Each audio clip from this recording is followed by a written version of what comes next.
Hello friends, welcome to Run study.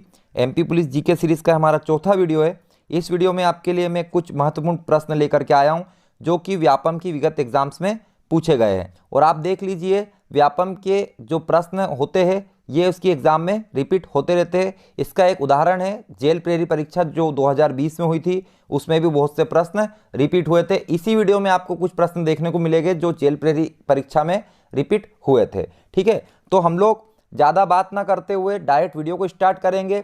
Video को like करना, channel को सब्सक्राइब करना इससे ज़्यादा जरूरी है। आपको वीडियो में बताए गए सारे प्रश्न याद होने चाहिए, यहीं की यहीं याद होने चाहिए, और जो एक्स्ट्रा जानकारी मैं आपको दे रहा हूं वो भी आपको याद होना चाहिए। ठीक है, और आपको बताना है यदि आपको पहले से ये प्रश्नों का उत्तर पता था तो आपको बताना है कमेंट करके आपको कितने प्रश्नों का उत्तर इसमें से सही तरह से मालूम था। तो आइए वीडियो स्टार्ट करते हैं।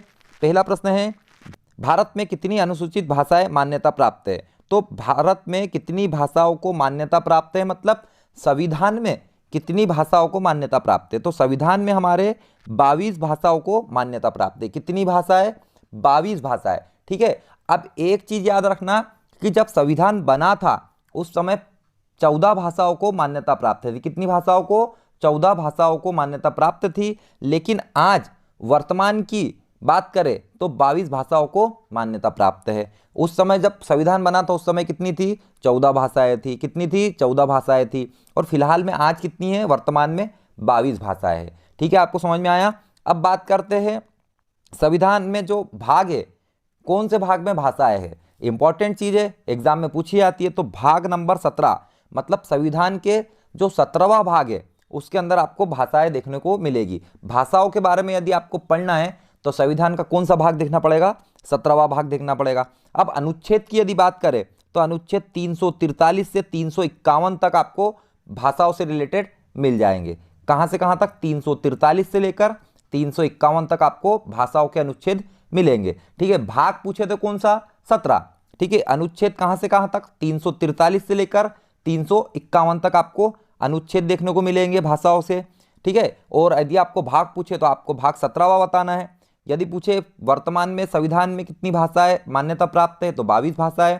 मूल संविधान में कितनी थी? 14 भाषाएं थी। और यदि पूछे भाषाएं कौन सी अनुसूची में आती है, क्या पूछे? भाषाएं कौन सी अनुसूची में आती है? तो 8वीं अनुसूची में आती। कौन सी अनुसूची में आती है? 8वीं अनुसूची में आती। कौन सी अनुसूची?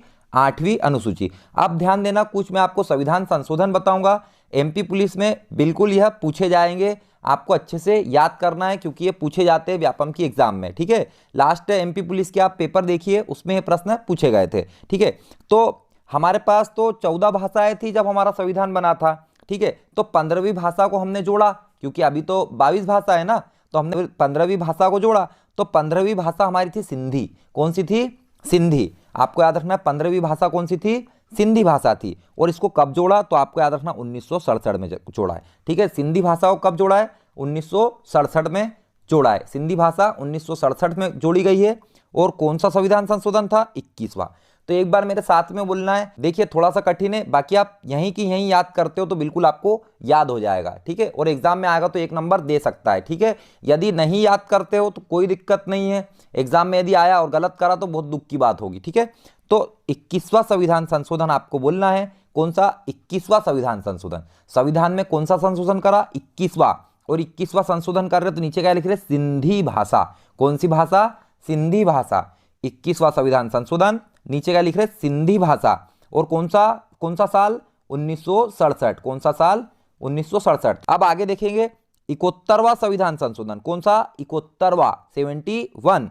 ये कब हुआ? 1992 में। कब हुआ? 1992 में। 71वां संविधान संशोधन 1992 में हुआ। और इसमें कौन सी भाषाएं जोड़ी गई? तो 3 भाषाएं जोड़ी गई। कौन सी? 3। तो KMN। कौन सी?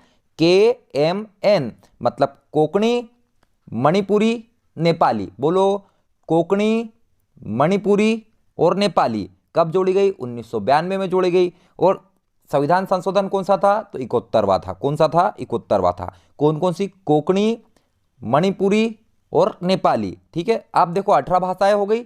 अब उसके बाद हमारा आया 92वां संविधान संशोधन। 92 वाला संविधान संशोधन कब आया? 2003 में आया। कब आया? 2003 में आया। तो इस संविधान संशोधन में 4 भाषाएं जोड़ी गई थी। तो 18 और 4 22 हो जाएगी। तो कौन सी भाषाएं जोड़ी गई थी आपको बताना है। BDMS, कौन सी? BDMS। बी से बोडो, डी से डोगरी, एम से मैथिली और एस से संथाली। बोलो, बोडो, डोगरी, मैथिली, संथाली। बोडो, डोगरी, मैथिली, संथाली 2003। बोलो, बोडो, डोगरी, मैथिली, संथाली 2003 में जोड़ी गई। और कौन सा संविधान संशोधन था? 92वां संविधान संशोधन 2003 में। तो आपको ये समझ में आया होगा। एक बार फिर से इसको याद कर लेना, क्योंकि एग्जाम में पूछा जाता है। ठीक है, भाषाओं से रिलेटेड यदि कुछ आएगा तो यही आपको एग्जाम में देखने को मिलेगा, कितना भी बड़ा पेपर हो। ठीक है, नेक्स्ट प्रश्न देखेंगे स्पीड में। अब बच्चों के निःशुल्क और अनिवार्य शिक्षा का अधिकार RTE अधिनियम किस वर्ष में लागू और संचालित हुआ? तो इंपॉर्टेंट प्रश्न है। बच्चों के निःशुल्क शिक्षा और अनिवार्य शिक्षा का अधिनियम RTE कौन से वर्ष लागू किया गया? तो ये 2010 में लागू किया गया। कब लागू किया गया? 2010 में। और 2010 में भी कब लागू किया गया? 1 अप्रैल को। कब लागू किया गया? 1 अप्रैल को 2010 में बच्चों के लिए निःशुल्क और अनिवार्य शिक्षा का अधिकार दिया हुआ है। ठीक है, कब दिया? 1 अप्रैल 2010 को। आपको ध्यान रखना है कि जो 6 से 14 वर्ष के बच्चे हैं उनको निःशुल्क शिक्षा देना है। तो ये कौन से संविधान संशोधन में बोला गया था? तो ये 86वां संविधान संशोधन था। कौन सा संविधान संशोधन था? 86वां संविधान संशोधन। कब आया था? 2002 में आया था। कब आया था? 2002 में आया था। तो इसमें संशोधन में क्या बोला था कि 6 से 14 साल के बच्चों को आपको शिक्षा देना है। ठीक है, किसकी जवाबदारी रहेगी? राज्य सरकार की जवाबदारी रहेगी कि 6 से 14 साल तक के बच्चों को आपको निःशुल्क शिक्षा देना। 86वां संविधान संशोधन 2002 में ऐसा बोला गया था। और अब इसको बोला गया तो कहीं ना कहीं तो लिखना पड़ेगा ना। तो इसको लिखा है अनुच्छेद 21A में। किस में लिखा हुआ है? अनुच्छेद 21A में। इंपॉर्टेंट है, एग्जाम में पूछा जाता है। ठीक है, 86वां संविधान संशोधन 2002 अनुच्छेद 21A। ठीक है, और निःशुल्क और अनिवार्य शिक्षा को लागू कब से किया गया? तो 1 अप्रैल 2010 से। नेक्स्ट प्रश्न देखेंगे, किस दिन को अंतर्राष्ट्रीय योग दिवस के रूप में मनाया जाता है? तो भैया देखो, सबको इसका उत्तर मालूम रहता है, क्योंकि इतना ज़्यादा फेमस हो चुका है कि 21 जून इसका सही उत्तर है। सभी को पता रहता है कि 21 जून को योग दिवस मनाया जाता है। अब एक चीज़ है, जब सभी को पता है तो कुछ अलग भी तो पूछ सकता है एग्जाम में। तो कब से मनाया जा रहा है योग दिवस? तो 2015 में शुरू किया गया था। आपको याद रखना है, योग दिवस तो 21 जून को आता है, आप सभी को पता है। तो योग दिवस मनाया कब से जा रहा है? तो 2015 से मनाया जा रहा है। नेक्स्ट प्रश्न देखेंगे, रीवा कुंड कहाँ पर है? इंपॉर्टेंट है, रीवा कुंड है तो नाम ही रीवा है, तो कहां पर होगा? रीवा में बिल्कुल भी नहीं होगा। ठीक है, याद रखना है, रीवा में रीवा कुंड नहीं है, ये हमारे मांडू में। मांडू कहां आता है? कौन सा जिला? मांडू जिला धार। ठीक है, आर पार जिला धार। और कौन सा? मांडू। तो मांडू कहां आ रहा है? आर पार जिला धार। रीवा कुंड कहां है? मांडू में। ठीक है, आगे देखेंगे, झेलम, चेनाब, रावी, व्यास और सतलज किसकी सहायक नदियां हैं? ठीक है, तो आपको बताना है कि झेलम नदी, चिनाब नदी, रावी नदी, व्यास नदी, सतलज नदी ये किसकी सहायक नदी है? तो ये सिंधु नदी की सहायक नदी। आपको याद रखना है, सिंधु नदी की सहायक नदियां कौन कौन सी है? तो झेलम, झेलम का प्राचीन नाम है वितस्ता। क्या नाम है झेलम का? वितस्ता। झेलम का नाम क्या है? वितस्ता। चिनाब का नाम क्या है? बोलो, चिनाब का नाम आस्किनी। चिनाब का नाम क्या है? आस्किनी। रावी का नाम क्या है? तो रावी का नाम है पुरुषणी। क्या नाम है? पुरुषणी। ठीक है, और व्यास का नाम क्या है? तो सिंपल सा है, विपाशा व्यास। ठीक है, क्या नाम है? विपाशा व्यास। और सतलज का नाम क्या है? तो इसका पुराना नाम है सतुद्री। क्या नाम है? सतुद्री। और ये सब किसकी सहायक नदियां है? तो ये सिंधु की सहायक नदियां है। देखो, झेलम को क्या बोलते हैं? वितस्ता। झेलम को क्या बोलते हैं? वितस्ता। ठीक है, चिनाब को क्या बोलते हैं? आस्किनी। क्या बोलते हैं चिनाब को? आस्किनी। रावी को क्या बोलते हैं? पुरुषणी या परुषणी बोलते हैं। ठीक है, व्यास को क्या बोलते हैं? विपाशा व्यास। ठीक है, और सतलज को क्या बोलते हैं?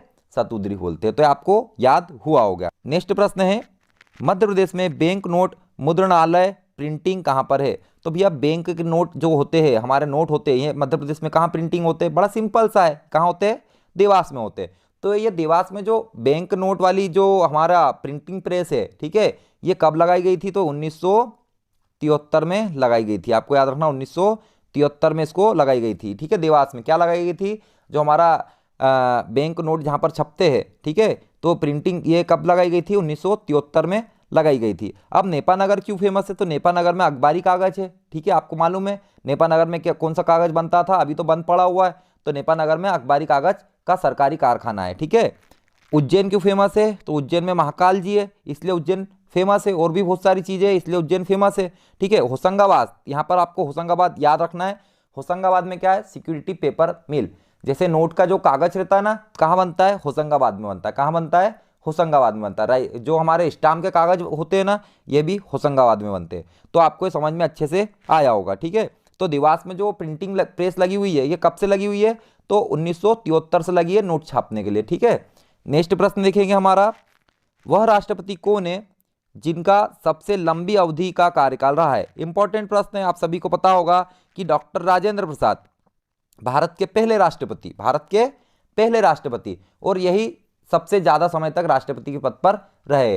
तो आपको याद रखना है, राजेंद्र प्रसाद भारत ऐसे राष्ट्रपति थे जो कि सबसे ज्यादा समय तक हमारे पद पर, राष्ट्रपति के पद पर रहे थे। अब आपको ध्यान रखना है कि भारत के प्रथम मुस्लिम राष्ट्रपति, तो इनका नाम था जाकिर हुसैन। कौन थे? जाकिर हुसैन भारत के प्रथम मुस्लिम राष्ट्रपति थे। और आपको यह भी याद रखना है कि जो ऐसे प्रथम राष्ट्रपति जिनकी पद पे रहते हुए मृत्यु हो गई थी, समझ में आया? जिनकी पद पे रहते हुए मृत्यु हो गई थी उनका नाम भी है जाकिर हुसैन। तो आपको याद रखना है, जाकिर हुसैन ऐसे राष्ट्रपति थे जो पद पे रहते हुए चले गए थे। ठीक है, उनकी मृत्यु हो गई थी। नेक्स्ट प्रश्न है हमारा, जनसंख्या के आधार पर मध्य प्रदेश का सबसे बड़ा शहर? बहुत ही सिंपल प्रश्न है, सभी बता देंगे कि जनसंख्या आधार पर मध्य प्रदेश का सबसे बड़ा शहर है इंदौर। ठीक है, नेक्स्ट है हमारा, निम्नलिखित में से कौन सा क्षेत्र मध्य प्रदेश में नहीं आता? तो भाई देखो, बघेलखंड बिल्कुल आता है ना, रीवा वाला एरिया बघेलखंड, महाकौशल हमारा जबलपुर वाला एरिया, मालवा हमारा उज्जैन इंदौर ये वाला एरिया। अब छोटा नागपुर का पठार तो ये हमारा ही है, भारत का तो हमारा ही है, लेकिन अपने मध्य प्रदेश में नहीं आता छोटा नागपुर का पठार। कहाँ आता है? रांची में आता है। रांची कहाँ आता है? झारखंड में। ठीक है, तो आपको समझ में आया होगा। नेक्स्ट प्रश्न है, वर्तमान में सड़क परिवहन और राजमार्ग के लिए केंद्रीय मंत्री कौन है? तो मतलब देखो, अच्छा प्रश्न है, एग्जाम में पूछा जाता है, और पहले की जो एग्जाम हुई थी उसमें पूछा गया था कि वर्तमान में सड़क परिवहन मंत्री और राजमार्ग मंत्री कौन है। इंपॉर्टेंट है, केंद्र सरकार के। तो ये हमारे है नितिन गडकरी। नितिन गडकरी वर्तमान में क्या है? सड़क परिवहन मंत्री है और राजमार्ग मंत्री है। तो भाई अब नितिन गडकरी जी के बारे में आपको थोड़ी सी जानकारी होना चाहिए। तो नितिन गडकरी जी महाराष्ट्र से आते हैं। कहाँ से आते हैं? महाराष्ट्र से आते हैं। तो ये महाराष्ट्र में भी कहाँ से आते? पूरे महाराष्ट्र से तो नहीं आएंगे, तो ये महाराष्ट्र में आते हैं विदर्भ से। विदर्भ से कहाँ से आते हैं? तो ये भाई ये नागपुर से आते हैं। नितिन गडकरी जी कहाँ से आते हैं? नागपुर से आते हैं, और नागपुर से ये लोकसभा सांसद है। कौन से सांसद है? लोकसभा के सांसद है। कौन? नितिन गडकरी जी नागपुर से लोकसभा के सांसद है। और फिलहाल में देश में क्या है? सड़क परिवहन मंत्री और राजमार्ग मंत्री है नितिन गडकरी जी। तो आपको अच्छे से इसको याद करना है। नेक्स्ट प्रश्न है, भारत सरकार द्वारा साहित्य अकादमी को एक स्वायत्त निकाय के रूप में कब स्थापित किया गया? तो भैया साहित्य अकादमी का प्रश्न व्यापम पूछता ही है, पेपर उठाओ। कौन सा वाला? 18 तारीख का 2020 का, 18 दिसंबर 2020 का जेल प्रहरी का सेकंड शिफ्ट का पेपर उठाओ। देखो उसके अंदर ये प्रश्न रिपीट हुआ है या नहीं रिपीट हुआ है। यदि नहीं रिपीट हुआ है तो बिल्कुल चैनल को डिसलाइक कर दो, बिल्कुल चैनल को अनसब्सक्राइब कर दो, क्योंकि व्यापम में आपको बार बार बोल रहा हूँ अपने जो क्वेश्चंस होते हैं उसको रिपीट करता है। बहुत सारे क्वेश्चंस ऐसे जो आपको जेल प्रहरी में रिपीट होते हुए मिले होंगे। कांस्टेबल के जो पुराने क्वेश्चन थे जेल प्रहरी में आ रहे, फॉरेस्ट के जो पुराने क्वेश्चन थे जेल प्रहरी में आ रहे, संविधा के क्वेश्चन जेल प्रहरी में आ रहे, ठीक है, पटवारी के क्वेश्चन जेल प्रहरी में आ रहे। तो भैया जो पुराने क्वेश्चन है वहीं से क्वेश्चन लाएगा, कहीं नए नए क्वेश्चन थोड़ी बनाएगा। नए क्वेश्चन बनाएगा, 1 से 2 क्वेश्चन बनाएगा या करंट अफेयर नया बनाएगा। ठीक है, बाकी जो पारंपरिक जीके चलता हुआ आ रहा है उसको पूछता ही है, तो आपको उस पर ज्यादा फोकस करना है। ठीक है, उसी प्रकार के मैं आपके लिए प्रश्न लेकर के आ रहा हूँ। 9000 से ज्यादा प्रश्न है जो कि व्यापम के लिए बहुत ही महत्वपूर्ण है। व्यापम का तोड़ यदि आपने 9000 प्रश्न याद कर लिए तो इसीलिए आपके लिए अब दिन में 2 वीडियो में लेकर के आऊंगा। ठीक है, 2 वीडियो जीके के आपके लिए आएंगे और 2 वीडियो आपके लिए राहुल सर विज्ञान के लेकर के आएंगे, एक मॉर्निंग में और एक इवनिंग में। ठीक है, आगे देखते हैं, साहित्य अकादमी को कब स्थापित किया गया? इंपॉर्टेंट प्रश्न है। तो यह स्थापित किया गया था 1954 में। कब स्थापित किया गया था? 1954 में साहित्य अकादमी। साहित्य अकादमी कब स्थापित की गई थी? 1954 में स्थापित की गई थी। ठीक है, समझ में आया। नेक्स्ट प्रश्न है, निम्न में से कौन एक भारतीय पुरातत्व विज्ञानी है जो भीमबेटका गुफाओं की खोज से संबंधित है? तो भाई सीधी सी बात है, पूछने का मतलब क्या है, भीमबेटका की जो गुफाएं है, ठीक है, कहाँ पर है, रायसेन में। कहाँ पर है, रायसेन में। तो इंपॉर्टेंट याद रखना, भीमबेटका की गुफाएं कहाँ है, रायसेन में है। ठीक है, तो इसकी खोज किसने की थी, तो इसकी खोज की थी विष्णु श्रीधर वाकणकर। किसने करी थी, विष्णु श्रीधर वाकणकर। किसने, विष्णु श्रीधर वाकणकर जी ने भीमबेटकाओं की गुफाओं की खोज की थी। भीमबेटका की गुफा कहाँ है, रायसेन जिले में। किसने खोजी थी, विष्णु श्रीधर वाकणकर ने। कब खोजी थी, 1957-58 में। कब खोजी थी, 57-58 में। ठीक है, समझ में आया। अब 2003 आपको स्क्रीन पे दिख रहा है, तो भाई ये क्यों लिख दिया मैंने, तो 2003 में यूनेस्को ने अपनी विश्व धरोहर की सूची में इसको शामिल कर लिया। किसको, भीमबेटका को। किसको, भीमबेटका को यूनेस्को ने कब शामिल किया, 2003 में। तो ये आपको समझ में आया होगा, याद करना है यहीं पर। भीमबेटका रायसेन में है। 2003 में यूनेस्को ने बोला आ जाओ भीमबेटका, आप भी विश्व धरोहर की सूची में, तो भीमबेटका चले गया। और भीमबेटका की खोज किसने करी, तो विष्णु श्रीधर वाकणकर जी ने। नेक्स्ट प्रश्न है हमारा, निम्नलिखित में से कौन सा उन वास्तुकारों में से है जिन्होंने दिल्ली में वहाँ की कई प्रसिद्ध इमारतों की रचना करी। तो दिल्ली में जो प्रसिद्ध इमारतें हैं उनको कौन बनाता था, तो इंपॉर्टेंट चीज़ है, एक ही इंसान था जो ऐसा काम कर रहा था। तो इनका नाम है एडवर्ड लुटियंस। क्या नाम है, एडवर्ड लुटियंस। तो दिल्ली में जो महत्वपूर्ण इमारतें हैं, ठीक है, जैसे राष्ट्रपति भवन हो गया, ठीक है, तो इनका निर्माण किसने किया है, तो एडवर्ड लुटियंस। किसने, एडवर्ड लुटियंस ने किया है। नेक्स्ट प्रश्न है, भारत की किस देश के साथ सबसे लंबी अंतर्राष्ट्रीय सीमा है। इंपॉर्टेंट प्रश्न है, कई बार एग्जाम में पूछा गया है, और ये तो भारत के नक्शे से रिलेटेड है, इसलिए हमको ये पता होना चाहिए। भारत की सबसे अधिक स्थलीय सीमा किसके साथ में है, ठीक है, अंतर्राष्ट्रीय सीमा किसके साथ में है, तो यह है बांग्लादेश के साथ। किसके साथ है, बांग्लादेश के साथ। भारत की सबसे बड़ी अंतर्राष्ट्रीय सीमा किसके साथ है, बांग्लादेश के साथ। कितनी है, 4096 किलोमीटर। कितनी है, 4096 किलोमीटर। आपको याद रखना है, भारत की सबसे लंबी सीमा किसके साथ में है, बांग्लादेश के साथ में है। कितनी है, 4096 किलोमीटर। नेक्स्ट प्रश्न है, मध्य प्रदेश देश का दूसरा सबसे बड़ा राज्य है। इंपॉर्टेंट है, आपको पता होगा हमारा राज्य पहले सबसे बड़ा था जब छत्तीसगढ़ अलग नहीं हुआ था, फिर छत्तीसगढ़ अलग हो गया तो हमारा राज्य दूसरे नंबर पे आ गया। तो पहले नंबर पे कौन सा है, राजस्थान है। पहले नंबर पे कौन सा है, राजस्थान है। तो आपको ध्यान रखना है कि पहले नंबर पर राजस्थान, दूसरे पे मध्य प्रदेश, तीसरे पे महाराष्ट्र, चौथे पे यूपी और पांचवे पे गुजरात। आपको ये समझ में आ गया होगा और आपको इसी क्रम में इसको याद करना है। तो देखो, मध्य प्रदेश का क्षेत्रफल पूछा है तो यहाँ पे लिखना है 308,252, 3,08,252। मध्य प्रदेश का क्षेत्रफल कितना है, 308,252 या 3,08,252 वर्ग किलोमीटर मध्य प्रदेश का क्षेत्रफल है। और भारत का दूसरा बड़ा राज्य है मध्य प्रदेश, पहला कौन सा, राजस्थान। नेक्स्ट प्रश्न है, निम्नलिखित में से कौन सी राष्ट्रीय जलमार्ग संख्या 1 है। तो भैया राष्ट्रीय जलमार्ग, अभी तो राष्ट्रीय राजमार्ग पूछते थे, अब जलमार्ग भी आने लग गए। तो जलमार्ग संख्या 1 कौन सी है, तो इसमें से आपको बताना है इलाहाबाद से हल्दिया के मध्य गंगा नदी। तो इलाहाबाद से हल्दिया वाला जो रास्ता है नदी वाला, ठीक है, गंगा नदी में, उसका नाम क्या है, राष्ट्रीय जलमार्ग संख्या 1। ठीक है, तो ये कहाँ से आता है, देखो यूपी से आता होगा, बिहार से आता है, झारखंड से आता है और पश्चिम बंगाल से आता है, वेस्ट बंगाल से जाता है। कितना लंबा है, 1620 किलोमीटर का। ये जलमार्ग कितना लंबा है, 1620 किलोमीटर का। और कब बनाया गया, तो 1985 में इसको बनाया गया है। ठीक है, तो राष्ट्रीय जलमार्ग नंबर 1 कौन सा है, इलाहाबाद से हल्दिया, और कहाँ से आता है, यूपी, बिहार, झारखंड और पश्चिम बंगाल। कितना लंबा, 1620 किलोमीटर लंबा।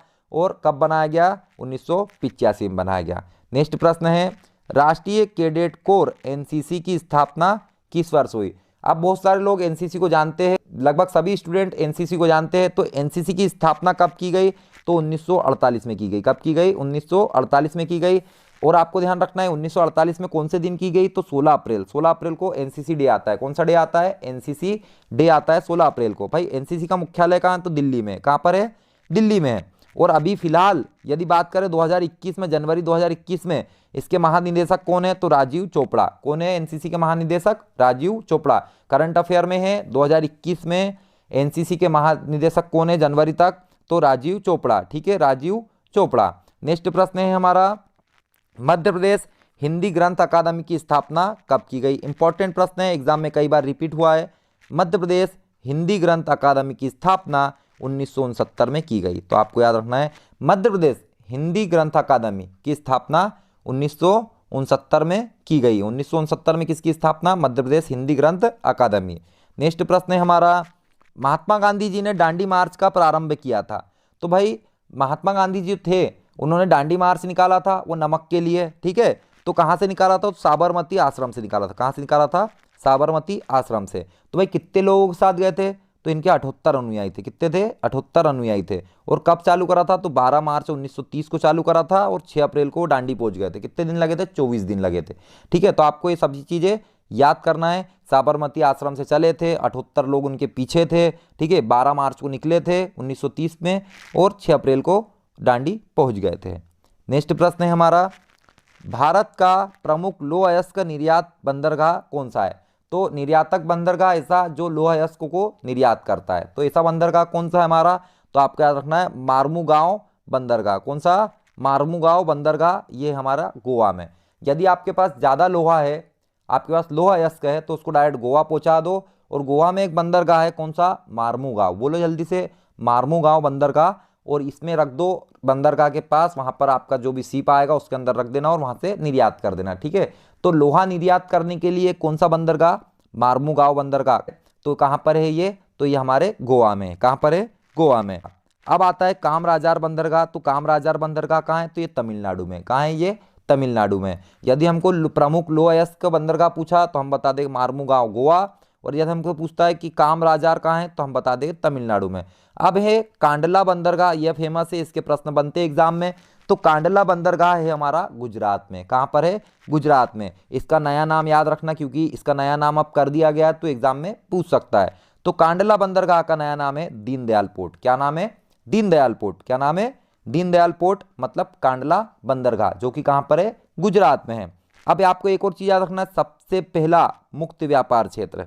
तो यदि पूछा जाए कौन सा बंदरगाह सबसे पहला मुक्त व्यापार क्षेत्र है, तो कांडला बंदरगाह गुजरात वाला। और भाई गुजरात वाला कांडला बंदरगाह कब बना था? 1965 में बना था। तो आप सभी को ये चीजें याद हो गई होगी। नेक्स्ट प्रश्न है हमारा, अशरफी महल और नीलकंठ महल कहाँ पर है? तो आपको कमेंट करके बताना है अशरफी महल और नीलकंठ महल कहाँ पर है। यदि आप तैयारी कर रहे हो तो आपको यह बिल्कुल पता होना चाहिए कि भाई अशरफी महल और नीलकंठ महल कहाँ है। नहीं पता है तो कमेंट में जाके देखो, जो स्टूडेंट जिनको पता है, जो कमेंट कर रहे हैं उनके कमेंट पढ़ो और अंदाज़ा लगाओ, जो जिसके ज़्यादा पॉजिटिव कमेंट एक ही उत्तर हो वो सही उत्तर होगा, ठीक है। तो अशरफी महल और नीलकंठ महल कहाँ पर है आपको कमेंट में बताना है। अगला प्रश्न है, अटल बिहारी वाजपेयी हिंदी विश्वविद्यालय की स्थापना कब हुई? तो इंपॉर्टेंट प्रश्न है, अटल बिहारी वाजपेयी हिंदी विश्वविद्यालय। हिंदी विश्वविद्यालय किसका? अटल बिहारी वाजपेयी जी का हिंदी विश्वविद्यालय की स्थापना कब हुई? तो 2011 में हुई। कब हुई? 2011 में हुई। कहाँ हुई? भोपाल में हुई। तो आज के वीडियो में इतने ही प्रश्न हैं। यदि आपको वीडियो अच्छा लगा है तो बेधड़क लाइक कर दो, नहीं अच्छा लगा तो डिसलाइक कर दो, पर याद जरूर करके जाना, डिसलाइक करो या लाइक करो, वीडियो में जो प्रश्न बताए हैं उनको आपको याद करके ही जाना है, ठीक है। और चैनल पर नए हो, अच्छा लगा वीडियो देखने में तो चैनल को सब्सक्राइब कर लेना। मिलते हैं नेक्स्ट वीडियो में। जय हिंद।